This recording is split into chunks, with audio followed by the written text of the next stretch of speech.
The need to explain India's actions is perhaps something which the government felt was increasingly important. I'm joined now by Harsh Vardhan, former Foreign Secretary of India, India's G20 Sherpa. Thanks very much for joining us. How important is it for India to send our teams of opposition leaders, ruling party leaders across the world, to send out the message that Pakistan has been seen as a state sponsoring terrorism?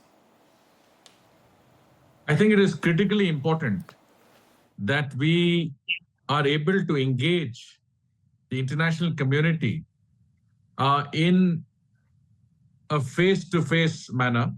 In other words, not through messages, not through long-distance calls, but actually, across the table. And the fact that these delegations consist of elected representatives from across the political spectrum makes it all the more relevant, because what it says is that we have come to you with a unified message, a message which says that we are a peaceful nation. Our focus is on development. Our focus is on the welfare of our people.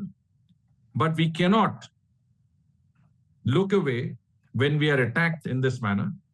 We cannot ignore the fact that there are countries that are our immediate neighbors that are indulging in deliberate cross-border terrorism in order to slow us down, in order to, I would say, break the social fabric of our country.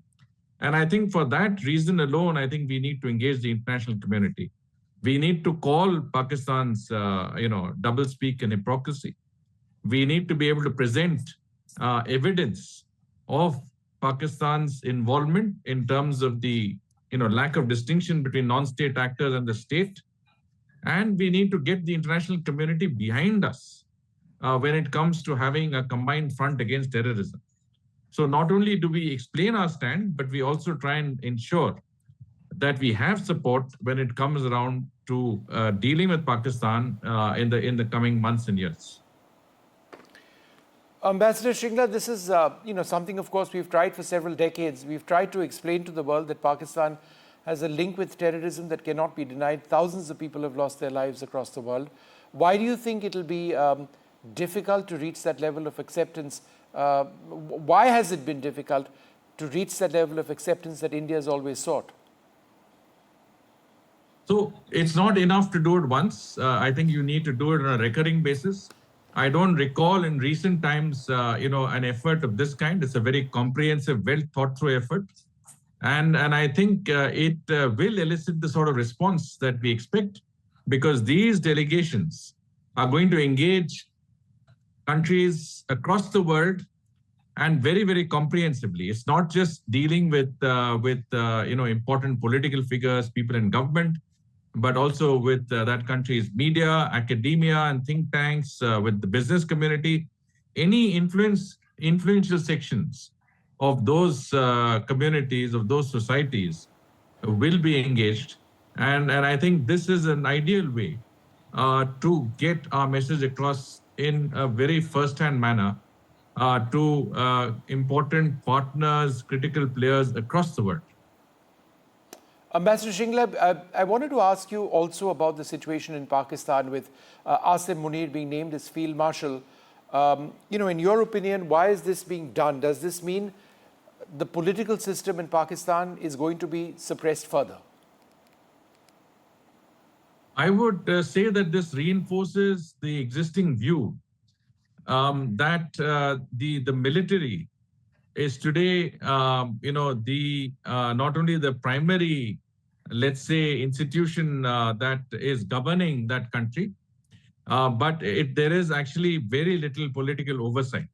I think in the past, even with sham democracies, you always had a situation where the army chief needed to get the approval of the political establishment on things like extensions of tenure, etc.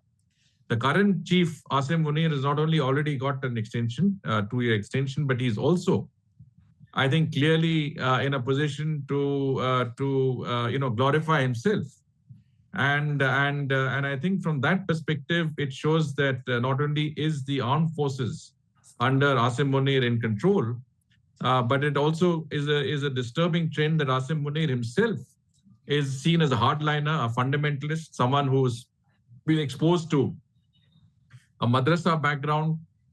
He is someone who has revealed some of his thinking in the speech that he gave prior to the Pelgam attack, and is coming across as someone who is not only a communalist but uses that in order to look at it as his bounden duty to put India on the mat and to aggress India. And so we have to understand the nature of the beast here, and I think we should be able to respond accordingly.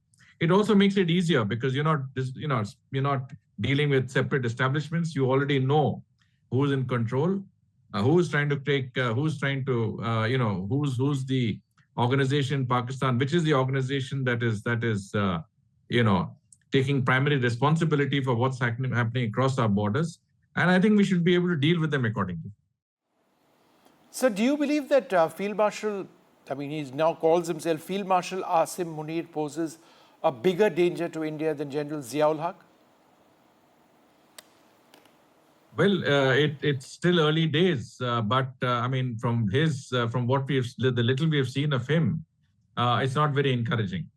Ziaul Haq was, the person who started the Islamization of the armed forces. He also took a very aggressive stance against India, but he was doing it primarily also because of his own, political reasons, because he wanted to have a constituency that supported him.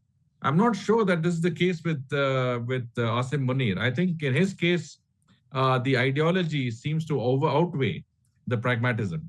And in Zia Lak's case, it was the pragmatism possibly that outweighed the ideologies. So there is a difference in that, and I think this is possibly even could even prove more difficult than Zia Lak, and we have to, I think, watch that space very, very carefully. All right, so thanks very much for being with us. Just one more question. What is the guarantee that India's strike will result, in Pakistan putting an end to terrorism? The reason I ask this is because there's always this fear in this country that what if Pakistan is to strike again? Now, we've got a particular strategy post-op Sindoor, which is laid down on the ground that we will hit them back. But can we always do that? Yes, undoubtedly. I think we have made it clear that, every time there is an attack on India, we will respond. But at the same time, I think the burden of proof will lie with Pakistan. It is not for us to provide that burden of proof. It is not for us to, as long as we are convinced that that attack is coming from Pakistan, we will respond. And of course, when you say response, that response can come in many ways. I mean, you've seen that our response to the attack in Pahalgam has been both kinetic and non-kinetic. We've taken immediate steps on the diplomatic and economic front, holding the Indus Water Treaty in abeyance. We have, taken steps to really cut down on the diplomatic strength of both our missions, stopped any trade, sent Pakistanis living in India back. We minimize the exposure that we have to that country's, ability to harm us through espionage and other factors. So I think, there is a case now for us to co-opt the international community into measures that can hold Pakistan accountable. For example, any loans to be given to Pakistan should be dependent on good behavior. Pakistan should also be placed on the FATF grey list. We have to start working. It might not happen immediately, but we have to start working with our partners, with influential countries across the world in getting their support in this regard, because every country practically has been at some stage or the other a victim of terrorism. Every country understands the scourge of terrorism and that the need to have a zero tolerance policy. And the best way to do it is to have a comprehensive approach in dealing with those countries. And I think the all-party delegations that are going out really is a very good way of engaging these countries firsthand in exactly that endeavor to get them on board in holding Pakistan to account, in getting a more realistic sense of what the Pakistani state is all about, in convincing them that there is hardly any gap between the Pakistani state and its non-state actors, in calling the nuclear bluff that there is no such thing, as using the nuclear bluff, the conventional escalation, dealing the conventional escalation from the nuclear ladder, so to speak. And that's an article that I just wrote in the Hindu op-ed piece just today, exactly on those points, the new normal in India, and the fact that we are taking certain steps to insulate ourselves in the future on some of the steps Pakistan takes to restrict our responses on it. Ambassador Shringla, thanks very much for joining us.